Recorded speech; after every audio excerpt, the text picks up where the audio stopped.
infinite complacence, people went to and fro the earth about their little affairs, serene in the assurance of their dominion over this small, spinning fragment of solar driftwood, which by chance or design man has inherited out of the dark mystery of time and space.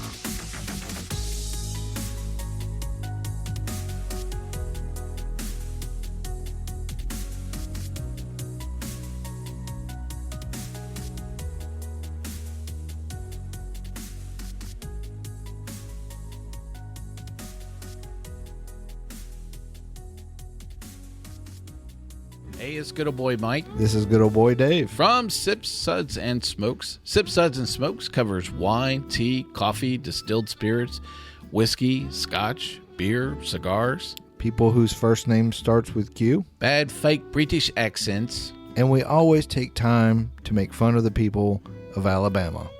Banned once again. It's a 1 hour episode that's mildly entertaining for about 22 minutes. I think mildly would be a vast improvement. Well, we do have the only beer show with the Holy Man. We talk about these products and rate them with our unique rating system, like our Suds 5 rating.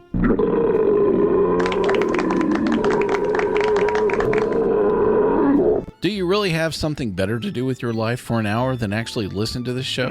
Well, don't make them think about it. Well, join us on this radio station, podcast network, or via our Android app. So on this edition of Into the Fray, I welcome on podcaster Chris Cabrera. He is the host of the Universal Dialect Show. We are here mostly to talk about the fact that he's a veteran of the U.S. Air Force, and he coincidentally was stationed right here in Las Vegas at Nellis Air Force Base. And he has several different things to share with us that I think everyone will find quite interesting. So, Chris, welcome to the show. How you doing? Thank you, and it's an honor being on your show, Shannon. Thank you so much. I know that you were also on Mystery Wire with George Knapp, and you sent that along to me, and I encourage everyone to, of course, go check that out. I did kind of zoom through part of it just to get the broad strokes of what we were talking about, but you probably know I like to be kind of surprised with details, so I tried not to listen to too much of it. I don't know where you wanted to start, because I did catch in a couple of parts of that interview with George that you've had other experiences off base, essentially, and that they kind of encompass other subjects as well, besides UFOs. Okay, so take into account, this is in New York City. I was born in 73 in New York City. So 70s and 80s, I left in 89 to move to Florida.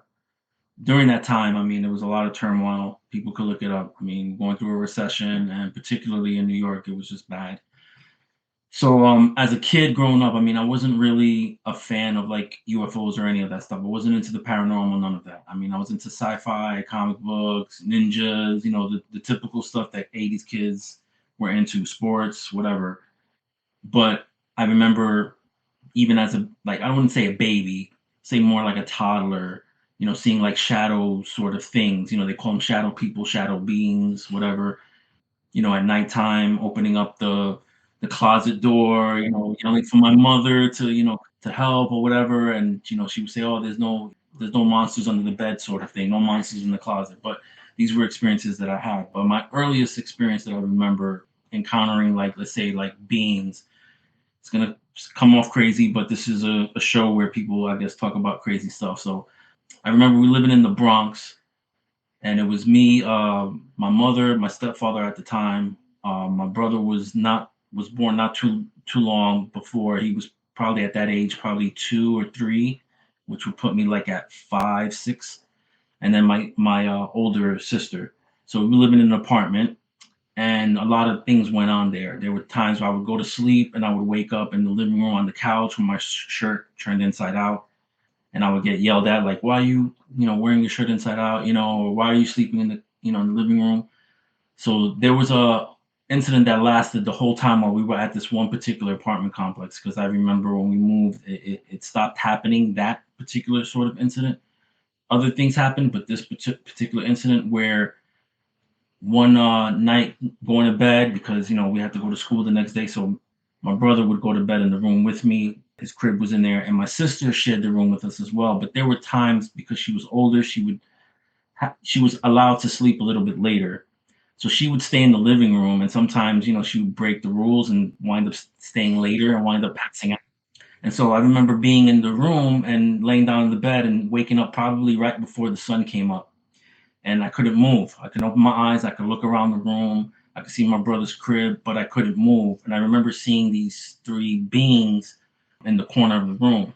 Now, for whatever reason, I only focused on one being, the one in the middle. So there's three of them. So there was one in the middle and then two on the sides. The ones on the sides I could not see. It was almost like when you look at something through your peripherals, you can kind of tell it's a person or whatever, but you can't see any details. But for whatever reason, the one in the middle wanted me to focus on them. I don't want to say him or her, because I don't know if there was any gender attached to it. But the ones on the sides, I just could not see them. They were blurry. And this one would do like these sort of like tricks, like they would fly in place, but do like these little loops. I don't know if they were showing off or just trying to distract me. And another weird thing about it is that this being looked like Captain Crunch. Sounds weird, but not exactly like Captain Crunch. To me, it felt like it was projecting to me, like it wanted me to see this character. Now, in context, as a kid, I was into like art, I was into cartoons. Captain Crunch was like one of my favorite cereals for a few reasons. The commercials were very vibrant, very colorful. So was the box. You always had a puzzle on the back and always like a toy on the inside. So I was a fan of like, the Captain Crunch franchise. So I don't know if this being went into my head somehow and pulled this image out and try to replicate itself that way, but that's how it showed itself to me. And I knew something was wrong because the colors on this being weren't correct. It wasn't the very vibrant blue color that the suit that Captain Crunch wears. I know he has like a yellow logo. It wasn't like, it was all muted colors, and it looked like if somebody formed this character, Captain Crunch, like out of clay, because there weren't like sharp edges.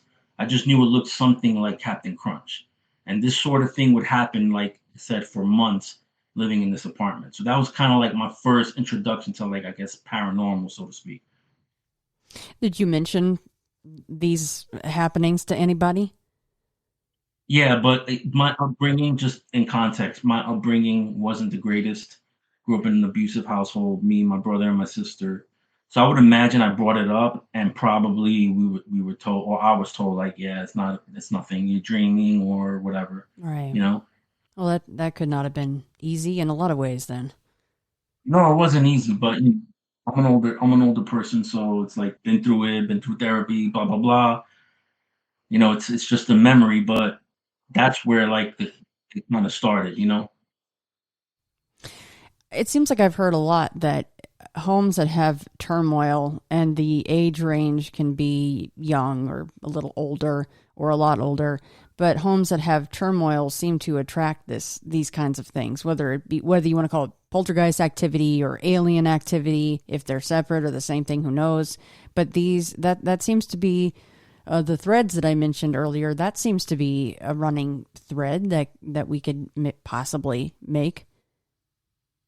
Yeah, I've always wondered about that. In other like interviews, I've always threw out there that somebody should do a study on people who have had experiences, what their background is like. And I would imagine that people that grew up with tumultuous backgrounds probably have more experiences. And I think it's because when you grow up in certain households or you're confronted with like tragedy and trauma, that you're open to certain things. I don't know. I could be wrong. I'm not like a doctor or anything. I definitely think there's something there. It certainly seems to be that way. Well, yeah. What was the next thing for you, Chris? Well, my life is all about like connections, right? So let me fast forward a little bit. Okay, I'm gonna go back and forth a little bit. Okay, this is while I was in the military. There was a show that had come on. Steven Spielberg had put this show on called Taken. I don't know if you know what that is. It was like a mini series that came on in the late 90s, early 2000s. Okay, so there's an episode. It was broken up in episodes. The first episode, it shows this father putting this kid to sleep, and then when the father leaves, this character comes in through the window and gets the kid to go outside. So essentially it's an abduction sort of scenario. But when I saw that episode, because many years leading up to watching this episode, I always thought to myself that it was just maybe a figment of my imagination. It wasn't until like I saw this episode that I was like, wow, that's probably what happened to me. Because as this kid goes outside, this character, I think it's like a squirrel or something, gets this kid to go into like this tree house, and it's not really a tree house. The tree winds up turning into like a UFO, and then the UFO disappears. So that's an abduction scenario right there, and that's a being using its powers to somehow manifest itself as something that the child would be comfortable with. And I think that's what happened to me. And then years after that, listening to podcasts and other things and documentaries, it's happened throughout history where these beings, they know they can project themselves as something that a child could be comfortable with, or a person could be comfortable with, to let their guard down, and that way they can do whatever it is that they do. So I just wanted to make that point. I'm sorry. No sorries. I'm all about tangents. Sometimes they are needed, right? So, before you go on to the next thing, how often were you found out on the couch with your clothes inside out? If this was going on for months, did it happen every single time that you were seeing these beings and whatnot? Yeah, it was off and on. And when I say I saw these beings, it wasn't like I saw them every day. I couldn't tell you what days I saw them, what days I didn't, because maybe there's a pattern there. But I know that it happened for months, and it was like off and on, like every other day, every other 2 days. There was a time, and I'll tell you, this is another experience in the same apartment. Went to bed in the room, woke up on the couch. This was around Christmas time. I remember my mother used to leave the Christmas lights on overnight, so she never really would turn them off. So I woke up again, like butt crack of dawn, and the Christmas tree's off. And right next to the Christmas tree, there was some sort of distortion, but it was in the shape of a being. And it looked very similar to how, like in the movie Predator, when he goes into his camouflage mode. It looked very similar to that. And I remember staring at the tree initially, and I was wondering, like, why am I staring at the tree? And then off to the side of the tree, I realized that there was something there. And then it lasted maybe like a minute or so, and it wound up like dematerializing or something and disappearing. So those are the sorts of things, like when I was a kid, that would happen. At any point, even up till now, have you talked to your siblings about this? Did they have any experiences? Yeah, my siblings. Well, my brother, my younger brother, does. My sister's had like what she would consider maybe ghostly sort of stuff, but I think more has happened to her, and she doesn't really want to talk about it. Same thing with my mother, because there's a pattern, like with me and my mother, where I could wake up like at 3:30 in the morning. It happens a lot, like 3:30. Sometimes maybe 4, sometimes maybe a little earlier, but a lot of times right on 3:30 I'll wake up.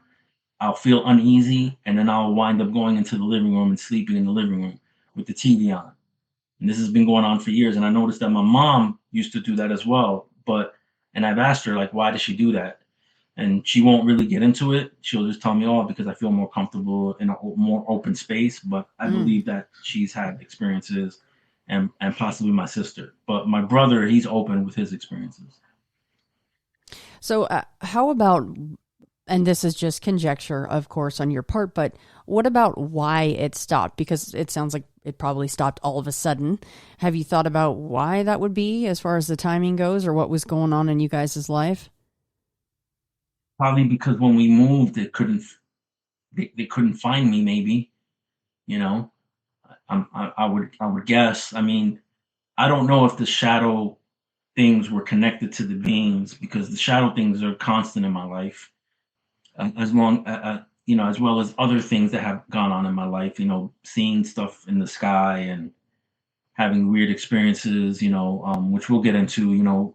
I don't want to say cryptids because again I don't know for sure, but it could be. I mean, just the behaviors of the things that have happened to me kind of link in with cryptid behavior. But yeah, I mean, I don't know why it stopped. There were other things that happened, but not like that where I saw like these beings, so to speak. But to you, the beings, and then you're talking about shadow figures that it sounds like you like possibly still experience to this day, and then that predator type thing next to the tree, you think those are all three separate things? I don't know. That's the thing, Shannon. I've been wanting to get answers. I've talked to, I'm doing my own thing, so I've talked to people on opposite sides of the spectrum. I've talked to someone that considers themselves an abductee, and then someone that considers themselves a contactee, and there's a difference. I tend to side more with the abductee because my experiences aren't pleasant. So, and I'm not really feeling like these, whatever's happening or whatever this is, if it's an intelligence or whatever, I don't feel like they're being respectful. Like, hey, let me give you a heads up of when I'm going to show up and then we can have this conversation and I can get to know you or you can get to know me. It's more of like they're taking advantage, so to speak. You're asleep, so that's when you're not awake or aware, and I can just take advantage. And I've just been trying to get answers, and I don't have any. I don't. Yeah, I would think that would feel very, very intrusive, and to have no control, right? They're not giving you the option in any way, shape, or form. No, and I've tried things like because again, here this is years of information, podcasts, documentaries, everything. When the internet started blowing up, I mean, UFO sites and paranormal websites all everywhere. So you can read all this information. So I've heard that some of these intelligent beings are telepathic, right? So try to talk to them through my mind. Hey, look, if you want to establish communication, let's do it the right way. I've tried that, nothing. I've tried when I feel like I'm being attacked.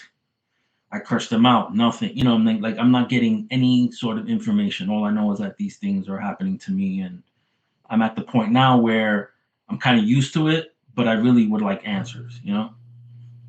So these quote unquote shadow things that you still see, they seem to attack you? Yeah. They'll bluff charge me. They'll do weird things that I can see them through my peripherals. That I can be like use the bathroom, come out of the bathroom, they'll be right there in front of my face. And when I was younger, I was scared or more like annoyed. Now I just kind of ignore them. It's when I'm like sleeping or when I'm in a relaxed mode where I feel like they're starting to attack me, or I feel like I don't even know what to call it. Like I could say there's an attempt to abduct, and I just stop it somehow, but I just don't feel right when they're around or when I feel like they're about to attack me. So you say you identify more with an abductee, which is terrifying to hear that, by the way. And you mentioned not pleasant experiences. So does that mean you have memories of what they do to you? No, I have no memories. I don't have those type of memories where like I'm on a ship or anything. You know what I mean? I don't know. I know that there's been attempts to abduct me for sure because there's been a few times where like I told you I sleep in the living room. We have like these recliners. So one night I'm in the recliner and I'm sleeping and I get whatever the attack. And I feel like, and the best way for me to describe it, Shannon, there's different types of descriptions of abductions, right? You got people that say beings come to their house, they can't move, things are done to them while they're in their bed. Then you have the one where these beings levitate them through the house and up into a ship. Sometimes they don't even see the beings in their house. Sometimes they just levitate and they go through the walls into a ship. I feel like with me, they're trying to abduct like my soul, and they're trying to like maybe take energy from it or something, like some sort of like energy, like vampire or something. Because my body, I don't believe my body moves.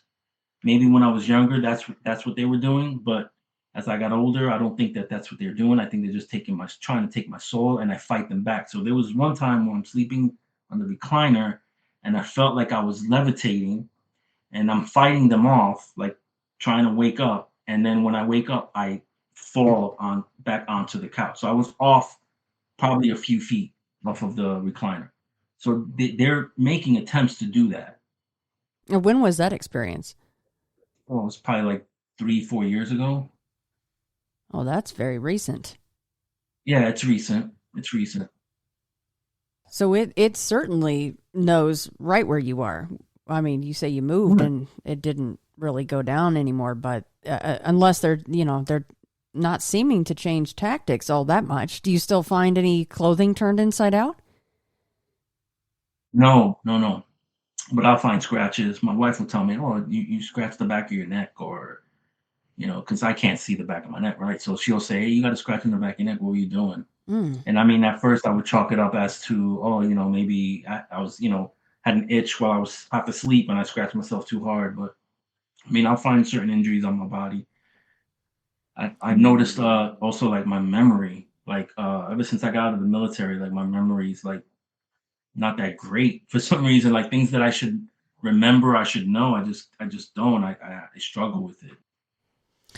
Are you one of these folks that, and this is probably a whole nother topic of discussion, one that we don't have time to get into, but as far as folks that can go outside, essentially CE5 protocol, you go outside and you can quote unquote call the UFOs to you. Have you ever had anything going like that?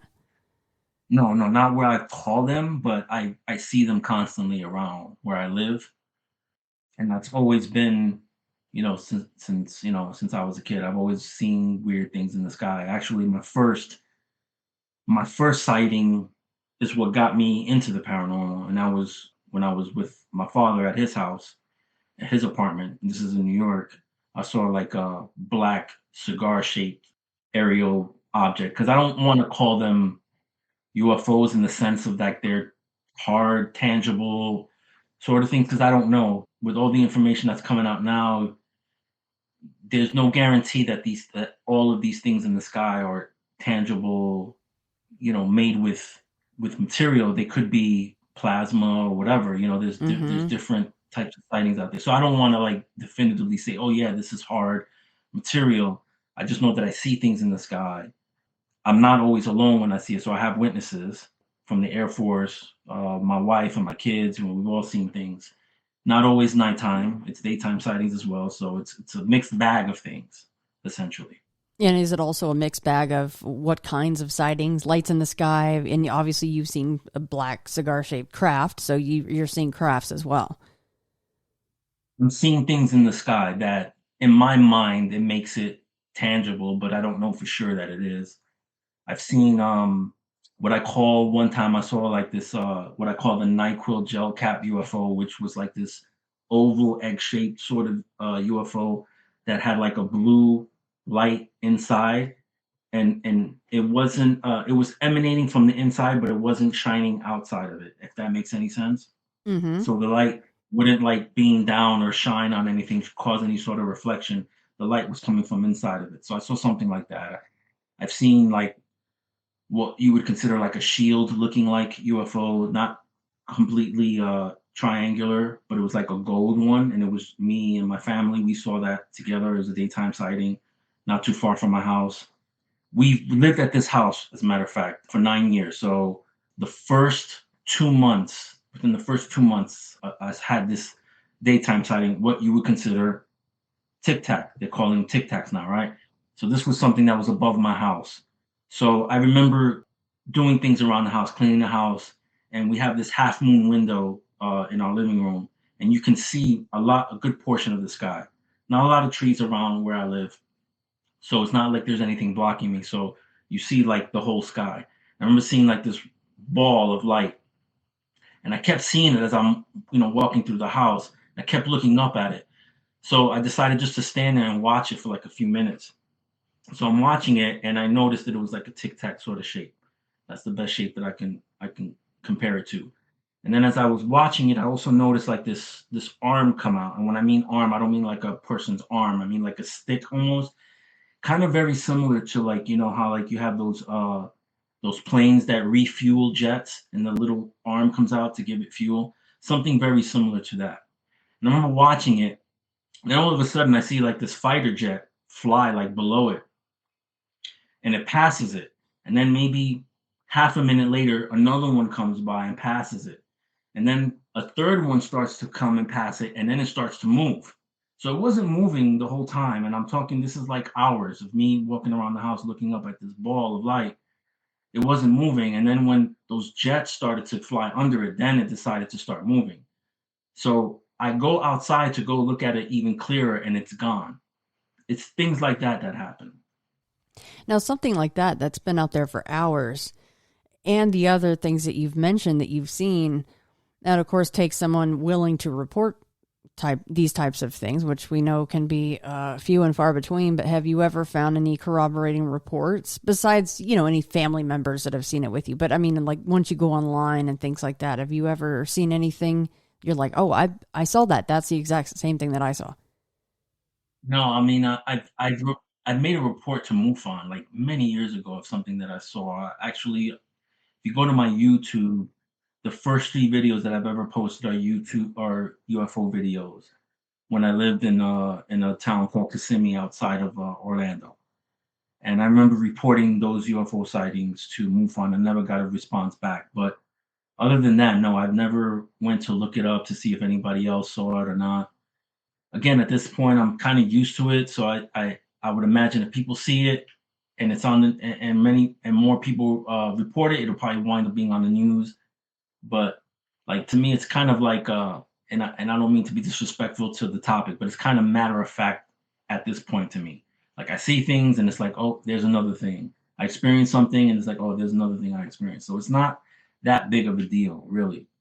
The only reason why like I kind of do these interviews is more like to allow other people to kind of not be scared to come out and talk about their own experiences. You know what I mean? Because I know that there are times where I feel like, damn, I'm either going crazy or my imagination is running away with me, and watching documentaries, listening to, you know, podcasts like your podcast and the guests that come on. I know I'm not alone. You know, I know I'm not crazy. So, you know, me doing this is kind of like letting other people know it doesn't matter how crazy your experience is, come out and talk about it. And it's kind of cathartic in a way, you know? Absolutely. It absolutely is.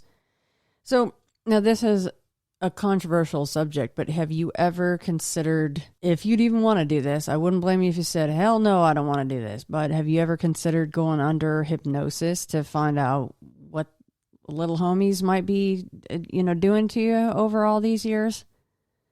Hell no. I don't want to know. I don't know what box I'm opening, if I'm opening a Pandora's box. Yeah. You know what I mean? I'm already dealing with my own personal sort of things. The last thing I want to know is like that I'm part of some sort of like alien hybridization program, which I'm not saying I am. I don't want people to kind of misconstrue what I'm saying. I just don't want to know. You know, I feel like be respectful of me and let's set up a meeting or something and let's talk about this. You know what I mean? Like, why are you doing this to me? You know what I mean? I don't want to have to go under to find out like why they're doing the things they're doing. They should be telling me why they're doing the things they're doing. And again, that's the abductee side of it. Fortunately, I guess for the contactees, they're in the know because, you know, they get contacted ahead of time. They get to fly ships, supposedly. I mean, you know, all these things. I don't have that luxury, you know? Yeah, it is pretty unfair because on that side of the coin, they're even getting like answers to life's biggest questions and all this stuff, right? Right. And then you're kind of going, why am I on this side of the coin? This is not fair. Yeah, I just don't understand. But yeah, I mean, I'm not really, the only answer I'm trying to pursue is really from them because I think they're the only ones that can legitimately give me an answer. If there is a them. So I just deal with it day to day, continue with my life. Well, as you say, you are quite used to it, which is probably to say that out loud, maybe for you at this point is like, I never thought I'd say that, but I've seen so many things I can. The very last thing that happened in your home is then one of these shadow type beings. Like you walk out of the bathroom, as you say, and then there it is, right? That would be the most recent occurrence for you? those are the most recent occurrences. Like most of the time, they're in my peripherals. And again, it's not just nighttime. Where I'm watching TV and it's dark. It's daytime sightings where I could see things moving in my peripherals. They'll peek over like a couch or something like that, or behind a wall. I know they're there, and the environment kind of changes. Not in the sense where it gets like colder or anything. It's just I know, when somebody's in the room with you. You know that feeling when somebody's in the room with you. So I know that there's like something there. So when that happens, I just ignore it because that's all I can do. I'm so used to it already. I don't like the bluff charge thing that they do, but again, I'm just used to it. And a lot of times I'll just curse at them. So that's a situation where you notice them and you kind of look over and then they do the bluff charge? No, it'll be more like I could be walking through the house, like the bathroom thing. Like I could be using the bathroom. I come out of the bathroom and I'm about to go into the living room, and then I'll see something come at me, like a dark mass come at me. And it won't, I don't get hurt or anything, you know what I'm saying? I may flinch because I'm not expecting it, but it's not like it hurts me. I just don't know what they're doing. I just don't know what that's for. I'd be dropping F-bombs too. What the heck are you guys doing, It's an annoyance. It's an annoyance, that's all it is. It's an annoyance. Those are highly interactive with you then. Yeah, they show an intelligence. They're showing like they're trying to get something out of me. Again, if you go into tons of podcasts or whatever, they'll tell you that sometimes these beings feed off of fear. Like they eat the fear, so to speak. So maybe that's what it is. Maybe that's why they're here. There's a lot of people that have experiences. They just don't come out and talk about it. So I know that me coming out and talking about it, I kind of seem like one person out of, like, let's say 7 billion people on this planet, but it's not true. There's probably billions of people. My kids even have experienced these shadow beings, but on a different perspective, meaning they can wake up, see something standing near their bed, and it has no interaction with them.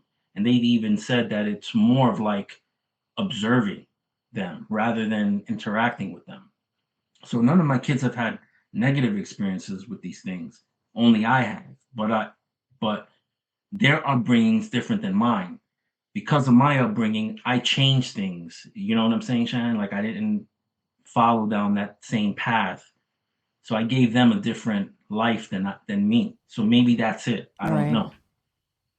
What you're describing, if we try to parcel it out, it sounds like a haunted house type situation in the classic sense. However, considering your past experiences and still the fact that you frequently see UFOs, and I kind of already asked this, but I just wanted to kind of reiterate, in your mind though, because this is maybe the lens you're looking at things through, this is more than likely tied into the UFO subject than it is, I have a classic haunted house, right?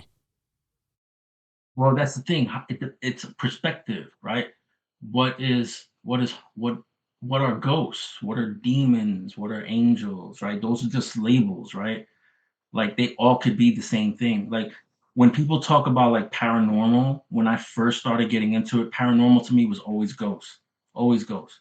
Ufology was separate, cryptozoology was separate, near-death experiences were separate, conspiracy theories were separate, the occult was separate, until I realized that they're not separate. Paranormal is the umbrella term, and all those other genres fall under the paranormal term. So they're all connected. You talk about like what you've had people on there talk about like their Bigfoot experiences, right? And they'll say things like, "Oh, I've had stuff thrown at me, and I'm in an open field, and I can't see who's throwing these things at me," right? But at the same time, you can have somebody say, "I was in a house and I had things thrown at me, and I couldn't see what was thrown at me." Mm-hmm. Same exact behavior, right? You know what I'm saying? Oh yeah. So are they separate or are they connected? You see what I'm saying? Yep. Indoors, it's a poltergeist. Outdoors, it's Bigfoot, right? So, I've seen, whatever it is, throwing, right? But automatically, depending on who you're talking to, they're like, well, that's completely separate because one is indoors, one is outdoors. But how do we know that? Yeah, because I've seen shadow people in broad daylight, but they were out in the woods. So are mine different than yours? I don't think so. I think they're the same. And then you've had also on your show and also on other shows, people that have said, oh, I saw a Sasquatch or a cryptid. But then a few minutes later, oh, I saw a craft. Or they saw the craft first and a Bigfoot come out of the craft. Something along those lines. So again, like if I go back to like one of the things that I did before, one of the people that I talked to, he was an abductee. He tells me the same thing. They're all connected because it's all under one umbrella. They're all connected, not really separate. What we do as humans, we assign labels to them to kind of like be able to communicate and make sense of it. It's kind of very similar to pareidolia. Like when you think you see a face, you assign what it looks like. Oh, I see a bunch of leaves. It looks like a Bigfoot face. It looks like the big nose and the crest head or whatever, when maybe it's not. Chris, what about your wife? Does she see the shadow beings? She experiences some things here and there, not to the effect that I have. But again, her upbringing was different than mine. So I don't know if it ties into that, but I'm starting to believe more and more it does. I don't have definitive proof of it, but the fact that she's seeing things in the sky. She doesn't have the shadow being stuff. She's mentioned seeing weird stuff in her peripherals, but she won't come out and say like shadow people like I will. Right. She's not really into that sort of stuff.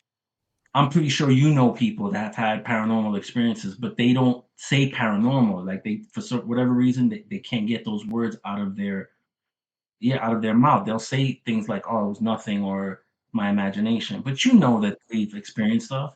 They just don't want to say it. So I think that's what I'm dealing with when it comes to, let's say, my wife or my mother or my sister. Whereas my kids, they're open and they'll say whatever. My brother, friends of mine. Well, I think especially when it comes to where you are living, it's certainly much easier for your gray matter to go, I'm just seeing things. I'm just tired. Whatever kind of label you want to put on it to make it a little more normal. Because who wants to be frightened or even just simply uncomfortable in their own home? Where? Well, yeah, Chris, why don't we jump into Nellis Air Force Base, shall we? Yeah, let's jump into that. Okay, so I left New York, 89, came to Florida from 89 to 98. I joined the military. I went to Lackland first, did my tech school, my basic and my tech school there. And then I want to say like around September-ish, October-ish of 98. That's when I was given Nellis as a duty station. I want to say probably right before Christmas is when I had an experience seeing like lights in the sky. I was security forces member. When I joined, they had different versions of like security forces. You had long security, short security, and then you had law enforcement. Now, not every base had all three of those. Some just had law enforcement. Some had a combination of them. So when you're doing like law enforcement, you're primarily working like main base, and you're essentially like a cop. So you're learning, like, your training is more geared toward like cop sort of stuff, writing tickets, domestic disputes, all that sort of stuff. When you're doing security, you're pretty much assigned to what they call a WSA, a weapon storage area. And that weapon storage area can have multitude of like equipment, expensive equipment and stuff like that. I worked in a weapon storage area, and in that weapon storage area had nukes, supposedly. Don't know for sure because, they don't tell you definitively what's at that base. You just know from working with your coworkers that there's nukes there. So that weapon storage area was called Area 2. It was probably like a couple of miles from the main base. And there's always been a history with that place, UFOs, and supposedly because we're in Vegas and it's called the Nellis testing range, all of it. It connects a lot of other things too. There's another base out there called Creech Air Force Base, used to be called Indian Springs. That's part of the Nellis testing range, and it extends way out. And then you have Area 51 or S2, where Bob Lazar was. That's considered the Nellis testing range. So from my point of view, I think like probably half of Nevada is probably owned by the Air Force or the military. Right. But, they won't tell you that. Plus, you also have to consider also that there's an underground system there as well that's also owned by Nellis. So I'm at this weapon storage area. I'm learning my job. I'm considered a whiskey patrol. So whiskey patrols, we handle the perimeter, the inner perimeter of the weapon storage area. Then you have these fire teams, what they call fire teams, that can roam around anywhere they want to. So the whiskey patrols is usually in some sort of like pickup truck. We had like a blue Chevy pickup trucks, and it was 2 members, so 2 guards. And one guard had either M16A2 or M4 carbine. The other one had an M16A2 with an M203, which was a grenade launcher attached to it. And they would monitor certain parts of the inner perimeter. So imagine like if you have a perimeter and it's broken up into like sections. So let's say they break it down to 100 sections, and then each patrol gets, let's say 10, so to speak, 10 sections. And then one of those sections, the patrols have to overlap because you can't leave one section open at all. And it's 24 hours. So you have one team that works the morning shift and you have another team that works the night shift, and so on and so forth, right? So I'm working the morning shift. So my shift is like 6 a.m. to like 6 p.m. Okay. And this is like around wintertime. So it gets darker faster for some reason out in the desert. Whereas in the city, it doesn't get as dark. I don't know why. It was just this weird anomaly. But I know like around 5:30ish, it started to get real dark. And then you're talking about like 5:45, it's pretty much pitch black. Also, the lighting, because it's a weapon storage area and we have nukes and we don't want enemies coming to take these nukes, the lighting isn't the greatest, right? The what would you call it? The air is kind of like only military could fly over the airspace, so it's restricted. So you can't, obviously, if enemies, they have to get shot down. That's another reason why the lighting is very dim, so that if there's any enemies that fly over, they can't spot the weapon storage area very easy. So I'm on the backside with my partner. He's a senior airman, so he outranks me. And the reason why they had that, and I know, like, normally I have this organized, and I apologize. I'm trying to get all of this out because I know there's time constraints, but normally they don't have a person that's lower ranking with another person that's the same rank lower, because they want a senior person to teach the person that just came in, which me, I was new, how to do the job. The person's, knows the area very well. And so it's more of like a learning experience and more of like passing down of information. So I had a senior person with me, and then we met with another patrol on the backside. It's like 15 minutes left, so to the shift. And so we decided let's hang out for like the last 15 minutes. We weren't really supposed to, but you know how it is. Sometimes at work you do things you're not supposed to, whatever. So we hook up with this other patrol, and they also have a younger or newer troop and a senior troop.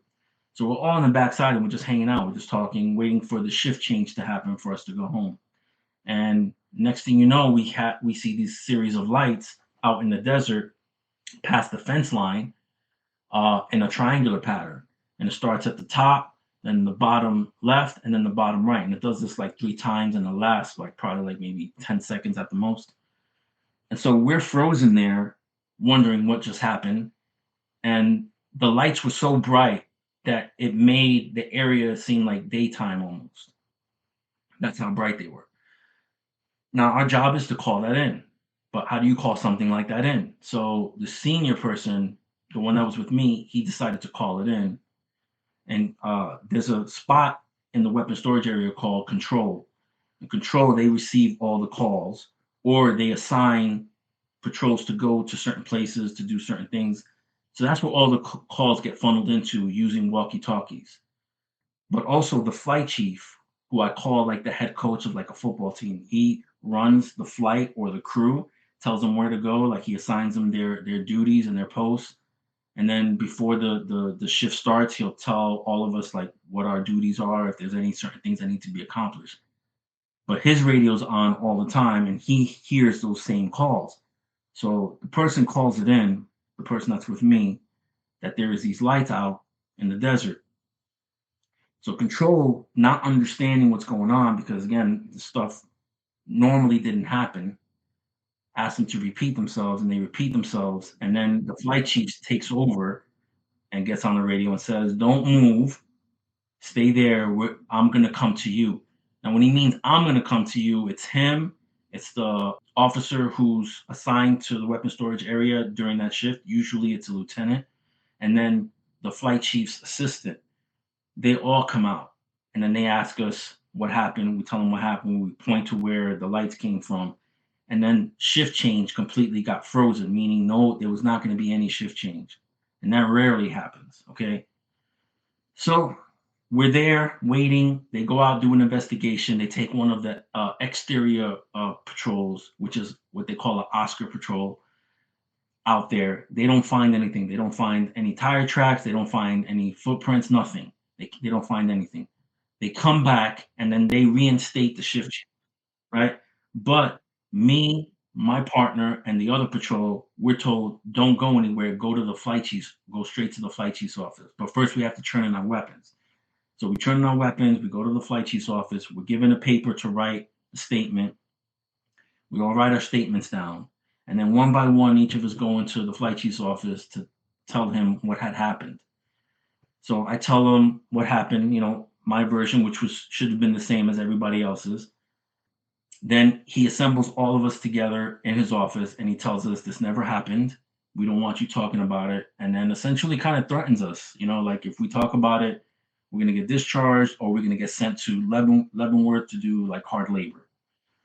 I remember I wasn't happy about that, but I knew like I had to obviously I had to be honest, but I had to tell him everything, and I couldn't really take it personal because it's like, I can't afford to get kicked out of the military. You know what I mean? I just had a kid, not but 2 or 3 years, you know what I mean? And we moved from Florida and moved all our stuff into storage, and we're still trying to settle down. The last thing I wanted to do was to kind of get kicked out. So I wasn't going to like fight back and ask him like, hey, how come you're not allowing us to talk about it?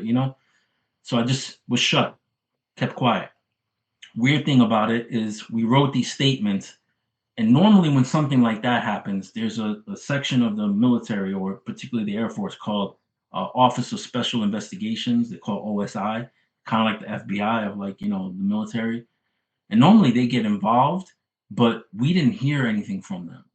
And then the rumor is that the flight chief, who has connections to Area 51, kind of like called them off. The saying was he called off the dogs, essentially. So I'm pretty sure he told them, I got it handled, don't worry about it. And so we never heard about it. I don't know what happened to the statements. I'm pretty sure they're out there somewhere in some cabinet, underground.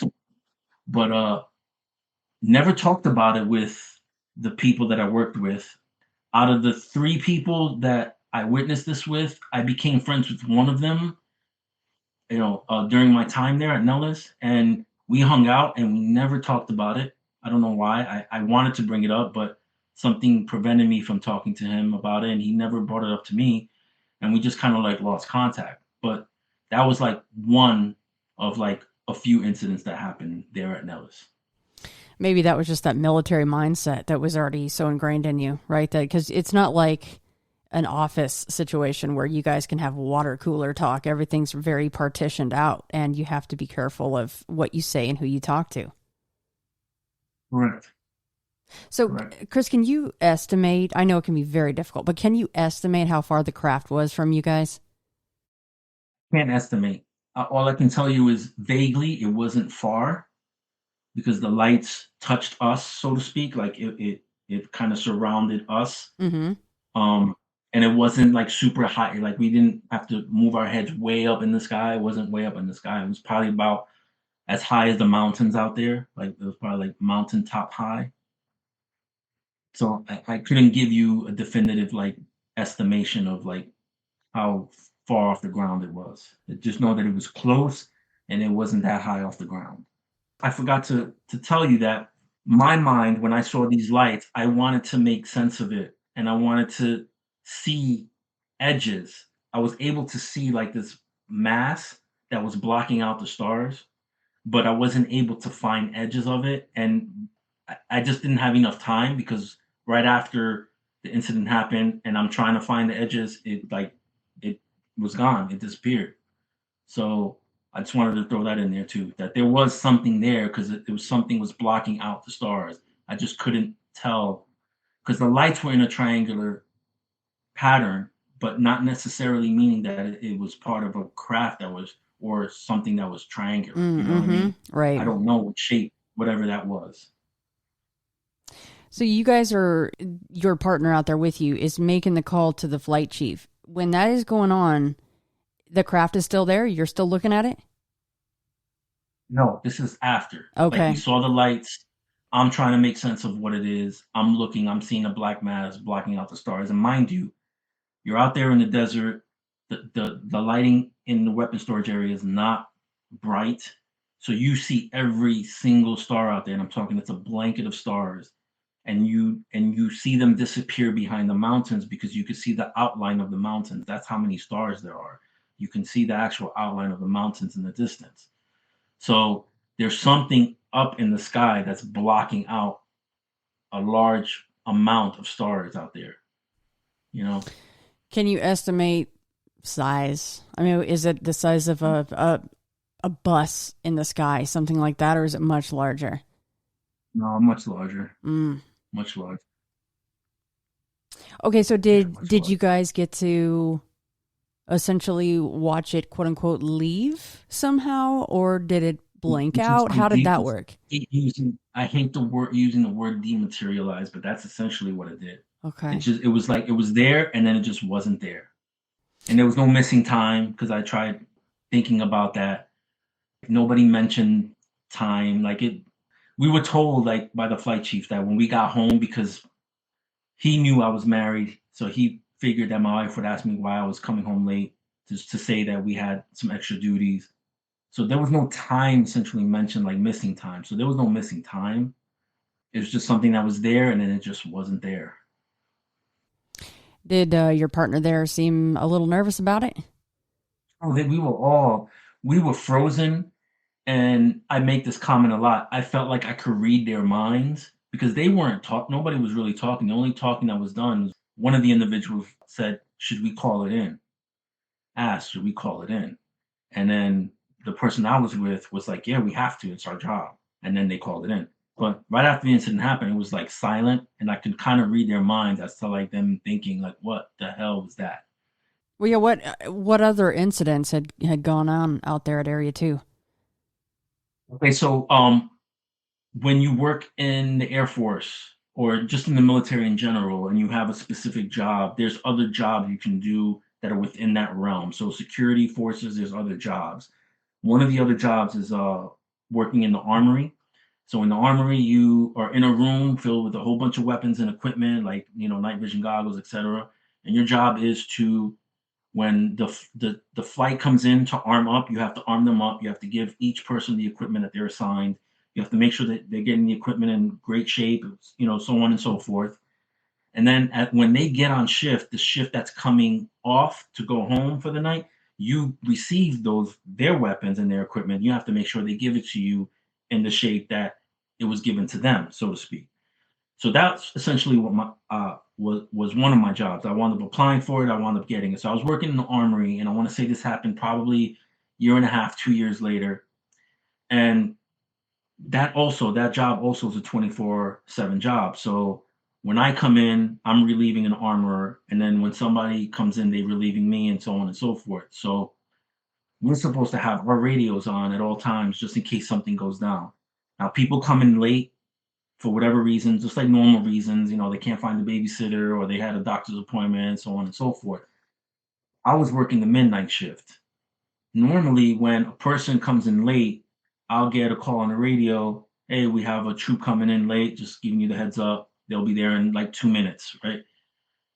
For whatever reason, I wasn't hearing anything on the radio, but I didn't notice it. I was working on some sort of project in the armory, wasn't aware until I get a knock on the armory door. So I open the armory door and it's a person there, and they're like, "Yeah, I came in late, but hey, you need to turn your radio on because there's some shit going down." And I'm like, "My radio is on. I thought it was on." He's like, "You can't hear what's going on?" So I went and I realized that the armorer before me had the radio turned off, didn't turn it on, and I didn't check. It was my fault. I didn't check.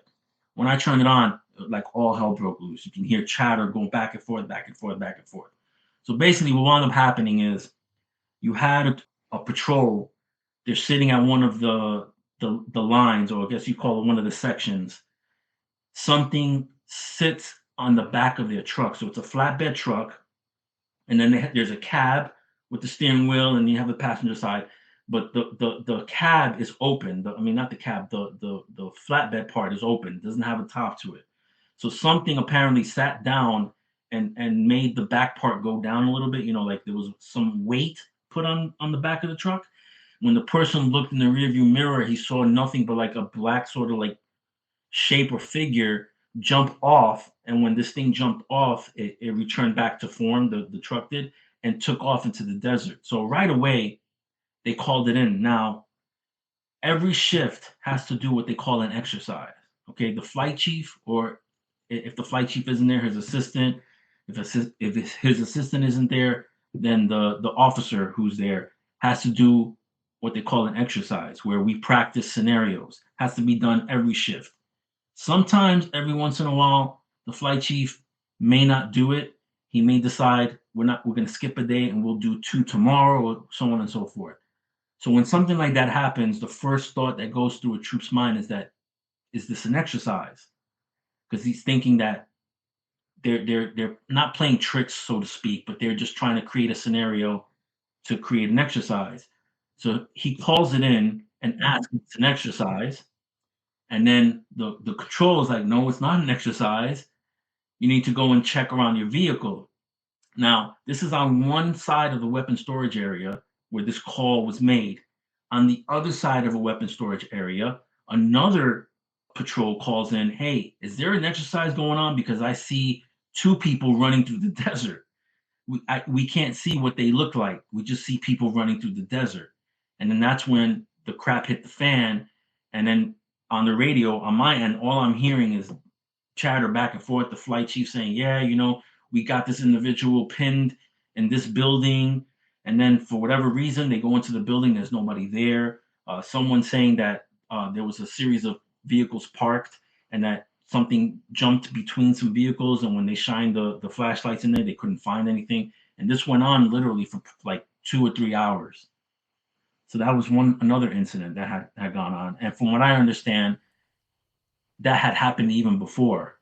So it's not the first time that there were like these sort of shadow sort of beings running around in the weapon storage area at Nellis. But those other stories were from that same area, from the weapon storage area? Pretty much, yeah. There's stuff even on main base, that you hear about. Like that, look, Nellis and Vegas just in general is just got a lot of energy. When you go there, are you from there originally? I am. By any chance?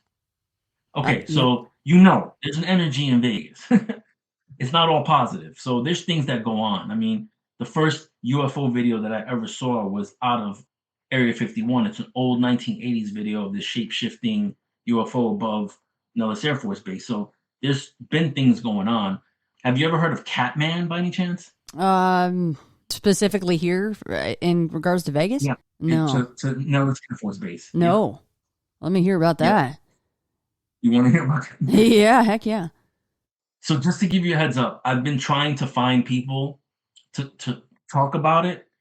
There was one individual on another podcast, Wes Germer's podcast, that talked about Catman. And my eyes just, and it was towards the end of the show too, his show. So this person really didn't talk too much about it.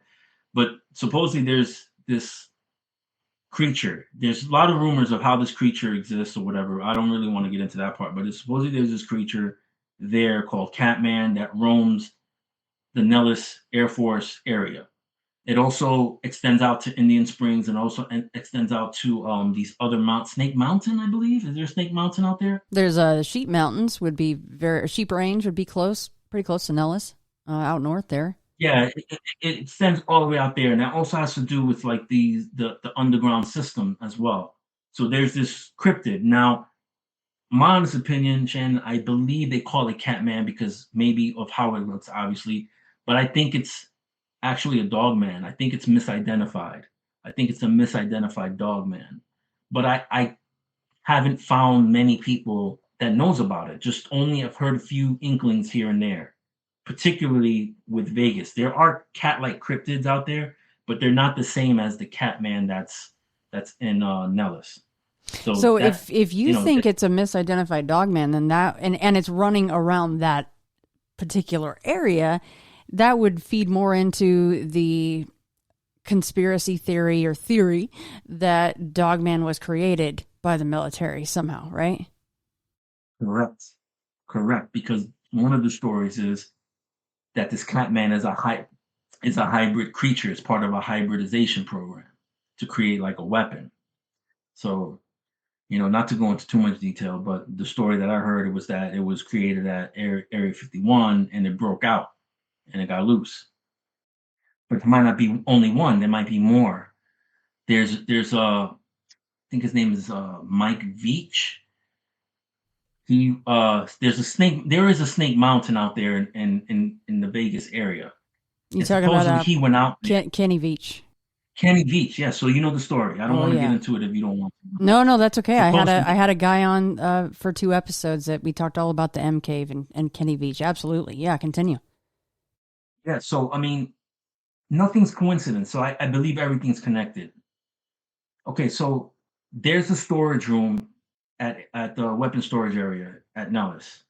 When you go in, first of all, it's got like this huge metal door. So I don't know why a storage room would have like this huge, thick ass metal door. But I remember being sent down there during the day to go grab this like mannequin dummy thing so we can do this exercise. And I remember guys joking around and saying, be careful of the spirits in there. And I saw a shadow person in there, right? But in there, the energy in there is like really thick. It's like a really thick energy. And then I was told that was initially, there was an elevator that went to an underground laboratory. Something had gone wrong in that laboratory and they had to seal it shut with people inside of it, right?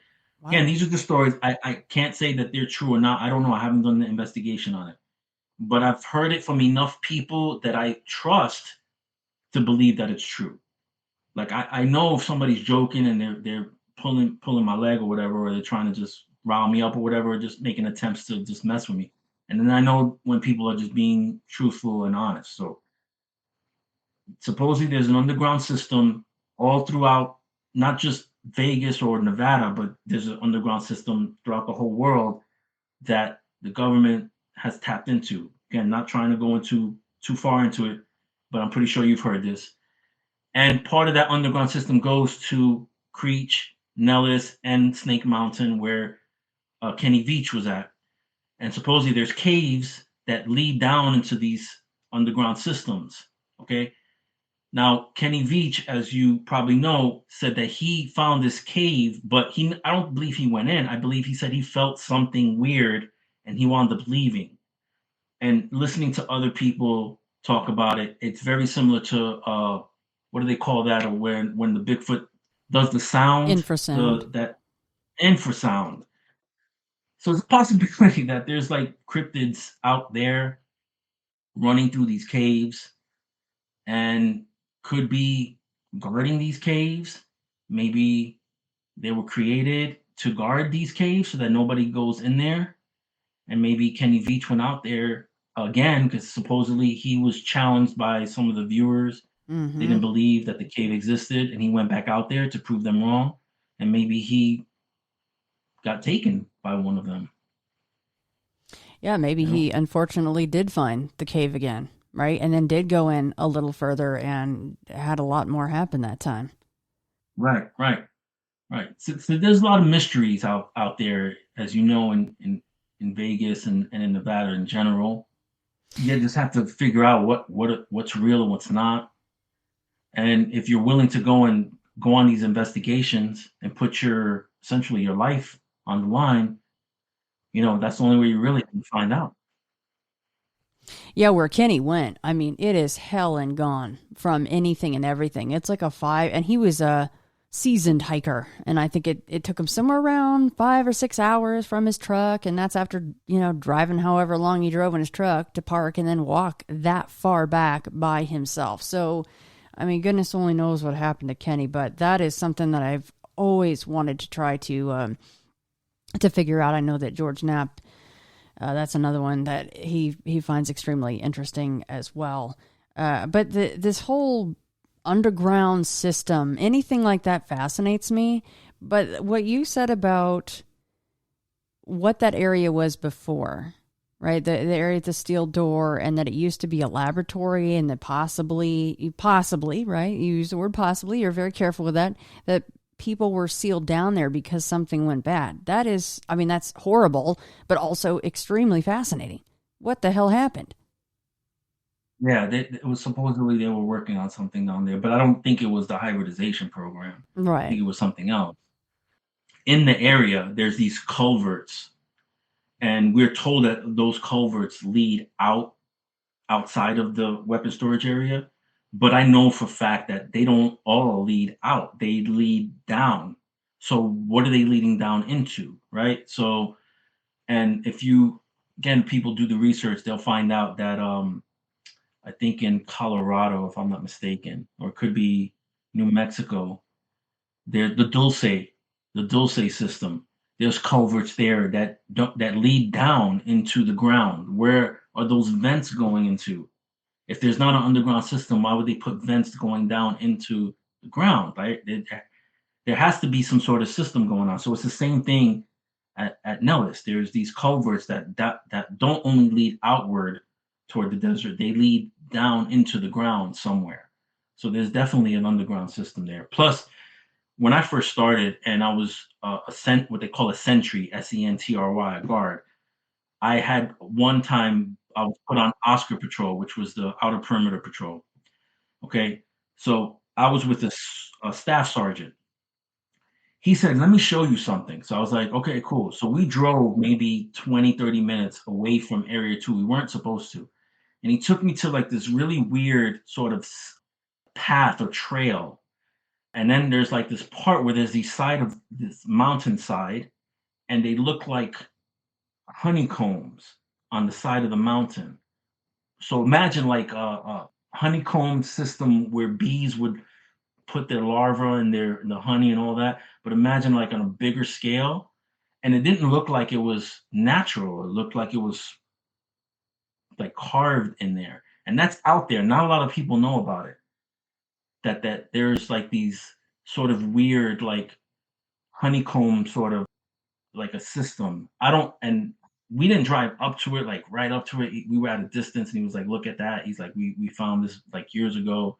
It's like, we're not supposed to be here. And we wound up, going back to where we were supposed to go. But he showed that to me, and I remember it looked, and I hate to use the word, but it looked alien-like. Like it looked like a weird sort of like a honeycomb sort of system.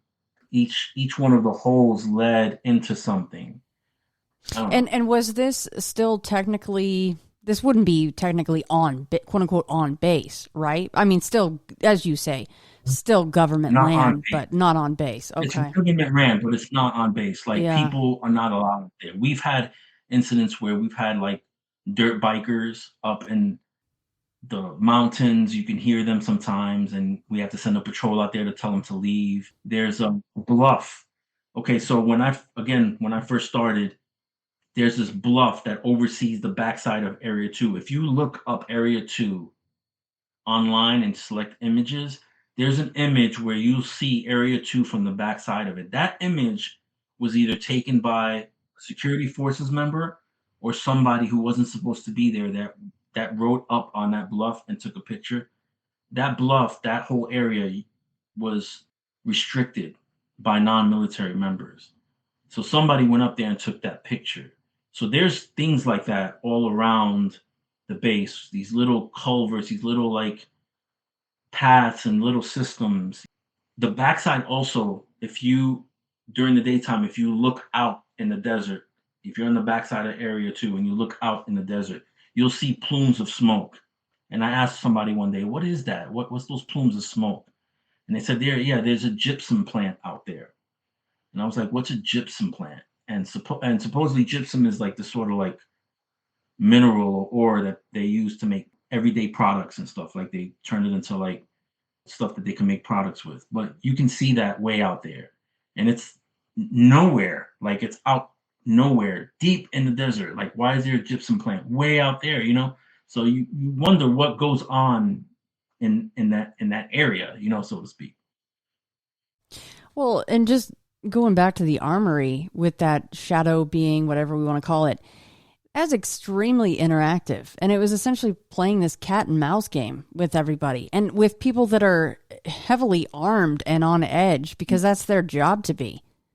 Yes. Yeah. It was serious. It wasn't a joke. And I mean, you had people on opposite sides of the weapon storage area calling in. Like, it was pandemonium. There was literally no control. Everybody was calling something in. Oh, we're seeing this person here. This person's doing this there. The flight chief was just overwhelmed.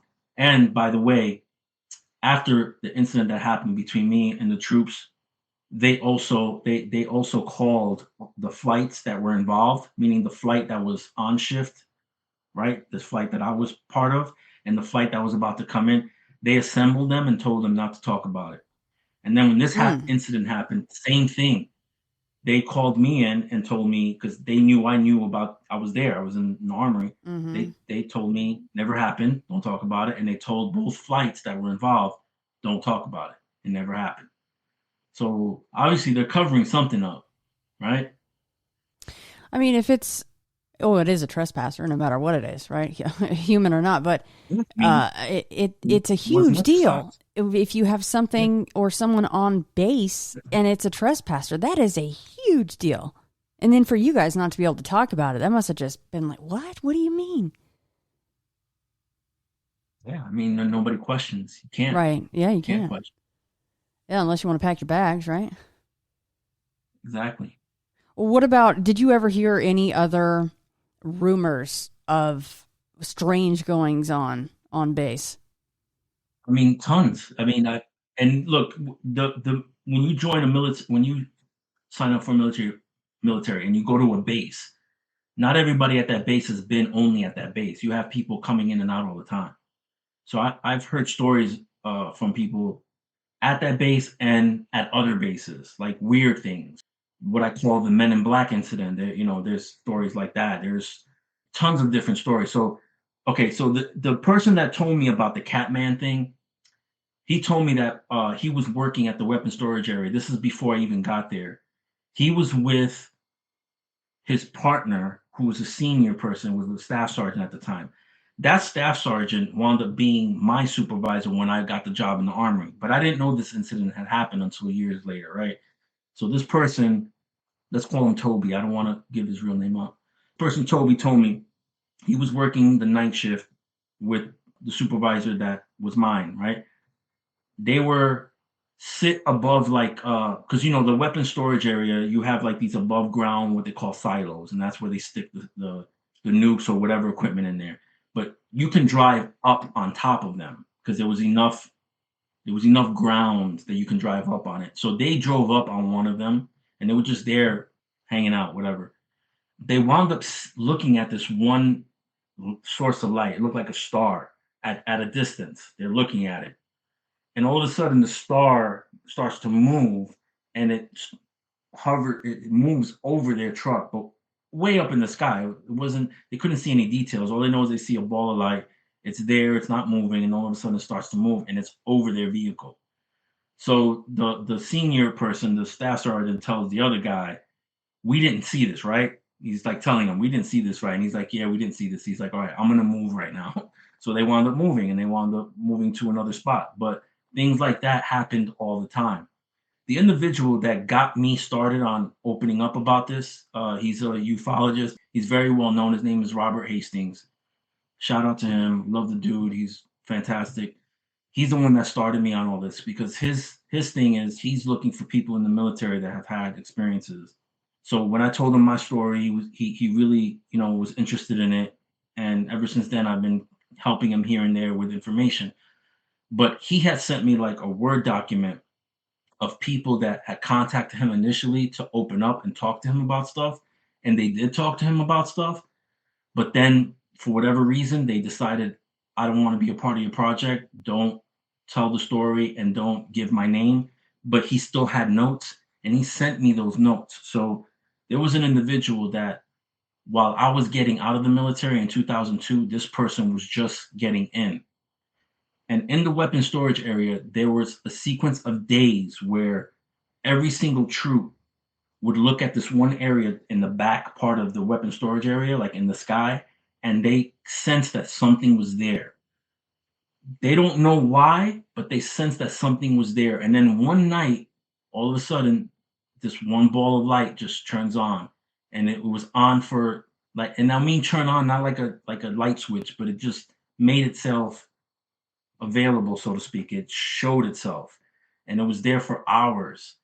And it went from one shift change to another where both shifts were seeing this one light just out there, and it got shut down. Like, I mean, the communication, nobody talked about it, nothing.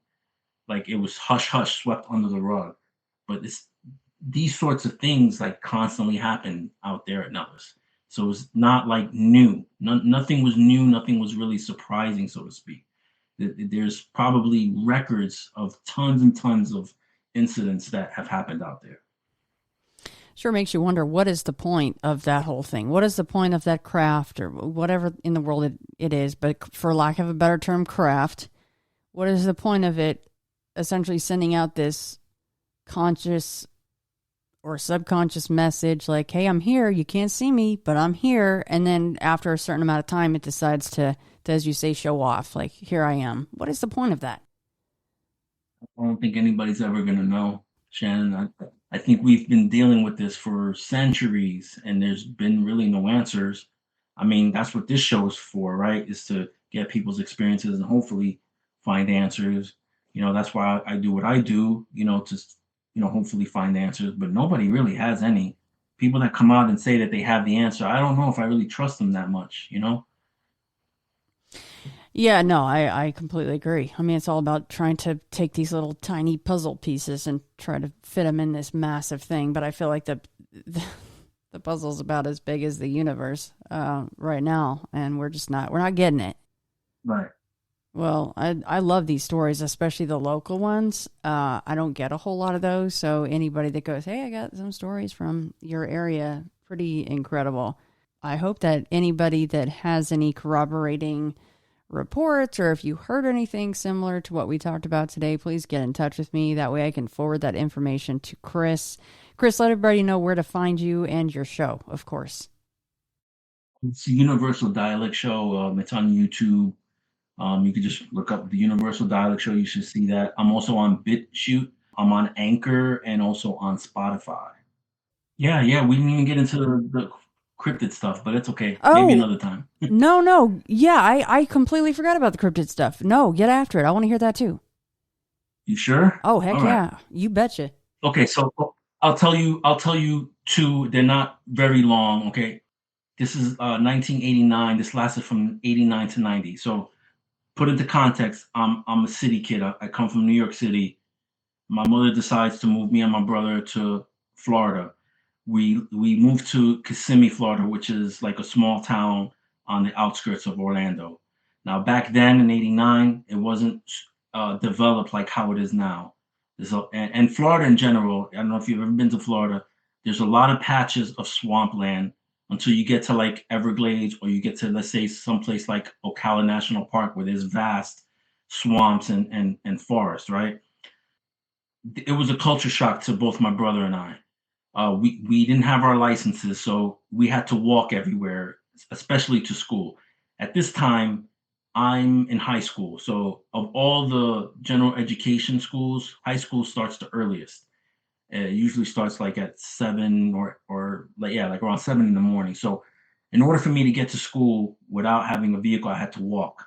Now I used to take this one route, and the route it took longer, but it was I was more in populated areas. There was stores and apartments, maybe a small patch of like forest going on my way to school.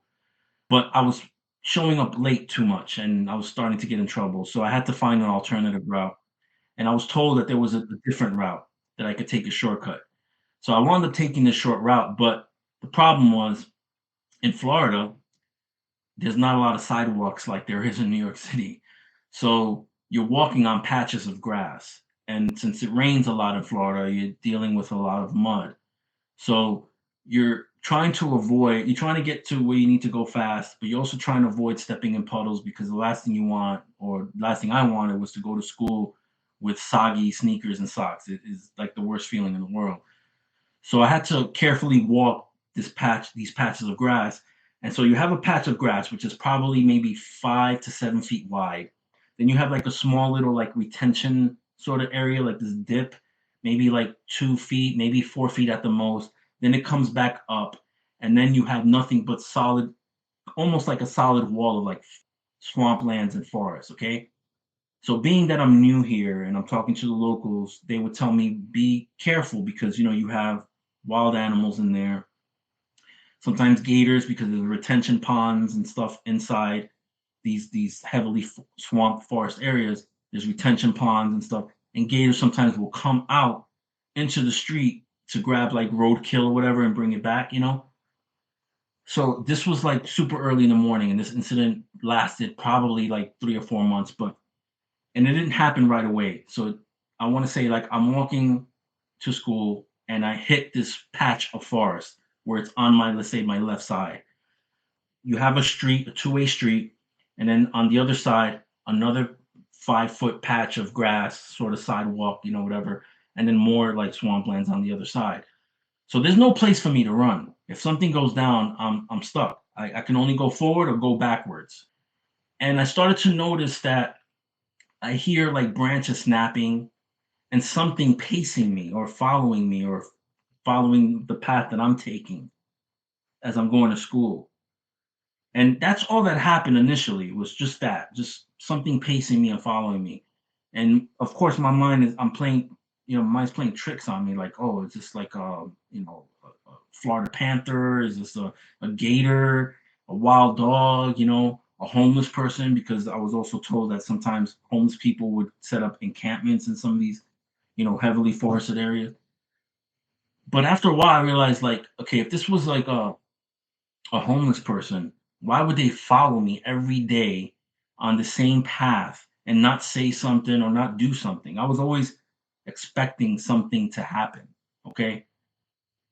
I never got to see what it was that was making this noise. I just know it was bipedal because I can tell by the footsteps.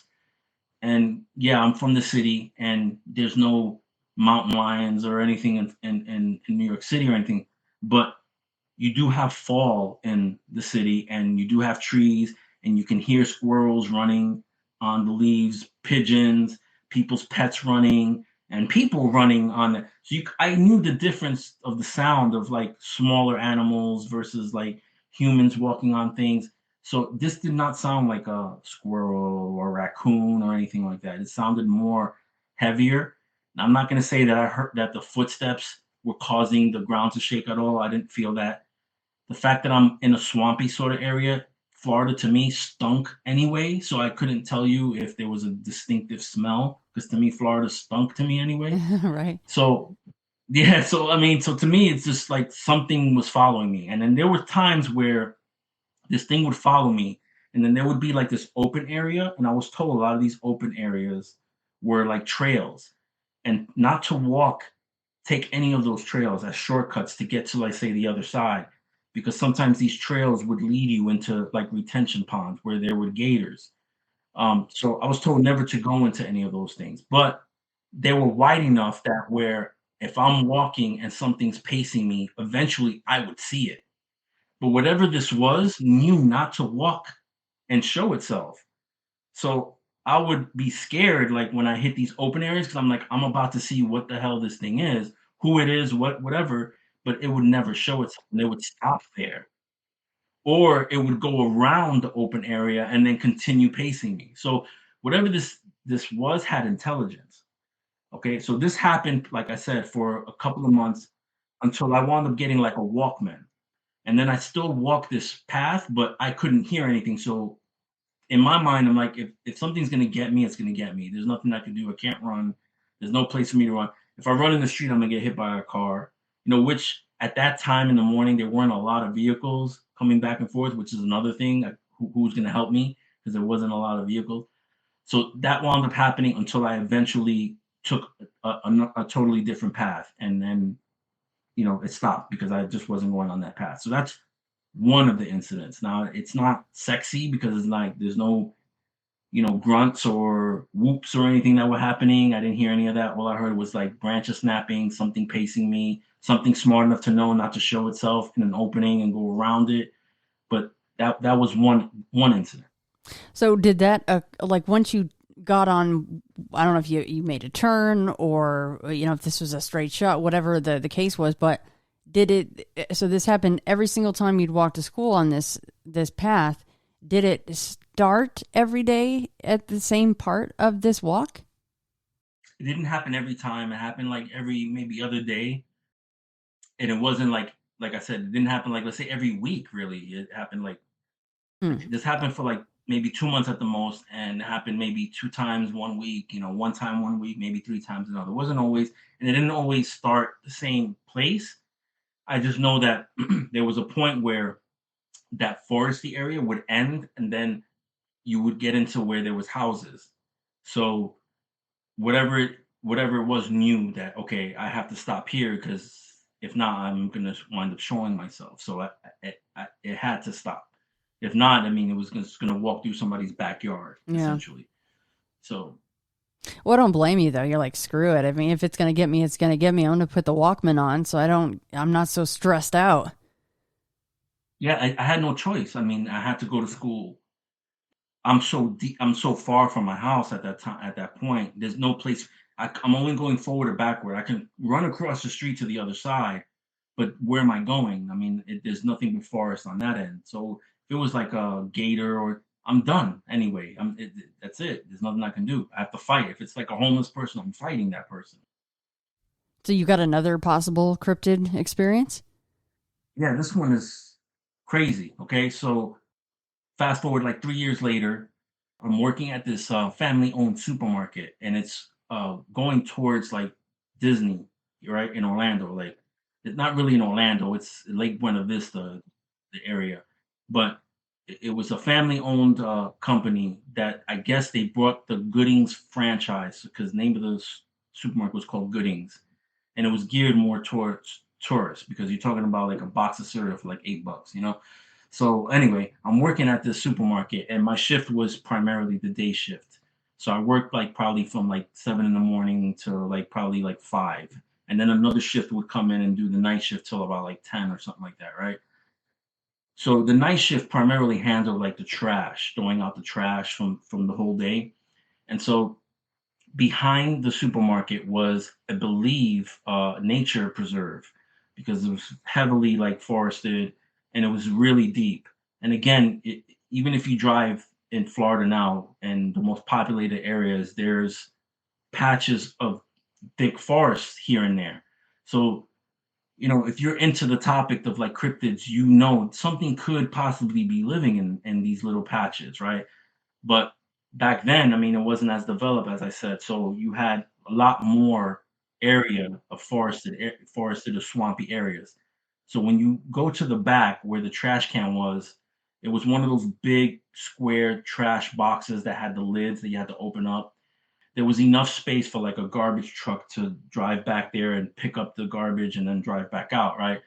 And then above the garbage, box or whatever you want to call it, there was a light, and it was supposed to have a cover to it, but I don't know what happened to it. It broke off for whatever reason, or somebody took it off or whatever. And so the light was at nighttime, when it would turn on, it was super bright. It was almost like a spotlight, essentially. So one day I was told, like, hey, one of the guys called in, do you want to work overtime and work an extra shift? So I was like, sure, no problem. So I wound up working this extra shift. And one of the guys was like, yeah, the garbage is full. Can you do me a favor, put the garbage out? Now, I remember hearing the guys that came in to do the night shift many times talk about not liking to throw the garbage out because it was creepy back there at nighttime. They didn't get into any details or nothing like that. And they also talked about the raccoon family that's back there. There's a raccoon family, and how they like to, when we threw the garbage out, they would go, after we threw the garbage out, they would go right in there and grab whatever, right? So I remember thinking that, like, wow, I got to go back and throw this freaking garbage out, and I don't want to do it. So I wound up taking like one of the bags out there, and I saw a raccoon coming out of that bin. And it looked at me and then ran into the forest. I was like, all right, cool, whatever. I lift up the thing and I'm about to throw the garbage in, but something told me to turn around, Shannon. And when I turned around, there was like these little eye shines, like at least 20 sets of eyes. So they're raccoons. So in my mind, I'm thinking these dudes are gonna jump me for this garbage. I'm gonna get messed up right now, probably, right? So I'm scared of that more than anything else, right? But then as I'm about to throw the garbage away, I see 2 sets of red eyes up, like higher above those little eyes. Like I'm talking at least 6, 7 feet. Now, granted, I'm 5'5" on a good day, and then we have like, a slab of concrete where this bin is sitting on, and then you got like the grass, and it starts to go on what you call a decline going down, and it's not a steep one. It's probably maybe like 2 or 3 feet steep as it goes down into like the forested area. So whatever this was, whatever these 2 sets of eyes were, they were above me, but they were standing in an area that's at least 3 feet lower than me. You get what I'm saying? Oh, yeah. Right? But my first thought was, are these freaking raccoons climbing the tree to jump down on me? Right? That's my first thought. But then but they have red eyes, and they're big red eyes, and they're wide apart, and there's 2 sets of them. They're probably like, one set is probably like 20 feet away from the other one. And I got scared. I threw the garbage, didn't even see if it landed inside of the bin or not, and I ran back inside. And I didn't talk about it with the crew or nothing. I just didn't even want to talk about it. And that was the second incident. That's pretty freaky, though. Those are your primal instincts telling you to turn around. Yeah, it was like something's different. They weren't the same. The energy wasn't the same. Those little sets of eyes were like, yeah, throw the garbage away, and when you walk away, we're gonna go in there and grab it. The other ones were like, what are you, kind of got the sense like, what are you doing here? That's the sense that I got. I love the fact that the raccoons didn't seem to mind whatever the hell those things were. I'm pretty sure you've heard this, Shannon, but I've heard that Sasquatch, well, out here they're called skunk ape, right?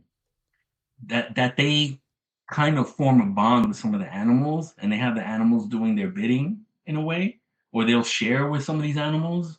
Or they'll wait for the animal to like let's say a raccoon take garbage, and then they'll, like a bully, they'll go up and they'll snatch it from them or something, Right. So I think that these raccoons, and again, I'm not saying that what I saw were skunk apes. I'm not saying that. I don't know, because I heard owls have red eyes, but these, I don't know. The eyes were too big and they were too far apart to me to seem like owls, and they were high off the ground. Not that owls don't perch on trees. I'm just saying, it's just the energy was different. So obviously you didn't bring up what you saw. Who could blame you? But the fact that you had already heard from others, we don't really like taking the garbage out. It's creepy back there. You had never heard any rumors of why they were saying it was creepy back there? No. I didn't, because I wasn't really into like the subject like that. Like, to me, my first like hearing about skunk ape, because I didn't think Florida had Bigfoot or Sasquatch. My first time was the Mayaka 8. I don't know if you know that story, and I heard it's a hoax, but I'm just saying, like, that's the first time I ever heard of the term skunk ape. And then doing my own like independent research, Kissimmee, Florida, has had families of skunk ape. Like, there's news articles from the 1800s of skunk apes in Kissimmee. And then you had an individual, he's a good friend of mine, David Sidoti. He'll tell you there's Sasquatch out here in Central Florida. Mm-hmm. Stacy Brown Jr. is another one. I mean, he'll tell you too that there's Sasquatch out here, even to this day in Orlando. So, yeah, like I wasn't aware of it then, and I wasn't going to talk about it because, again, I didn't want to seem like I was crazy. It's not something you really talked about. And it's more of like a machismo thing, right? You're amongst men, like, oh, I was scared. I saw these red eyes, and then they just laugh at you. So I was like, nah, I'm not even going to go there, Right. Yeah, I don't blame you there at all. No, I've always said that I just feel so bad for the Bigfoot in Florida, considering they're covered in hair and they're down in that horrible humidity in the summer. It just gets nearly unbearable for us that don't have much covering our bodies. Right, but I mean, there's Sasquatch out in Nevada too, from what I understand. So they're probably just as pissed too, because it gets hot out there too. You know what we like to say though, Chris? It's a dry heat. Okay, sure. We say that. I mean, it's still hot as hell, but that's what we like to say. Yeah. You know, we have the quote unquote dry heat here, guys. So, yeah, ask the Sasquatch out here how they feel about it. They're gonna flip you a couple birds. You know. Yeah, exactly. All right, thanks, Chris. You guys have a good day.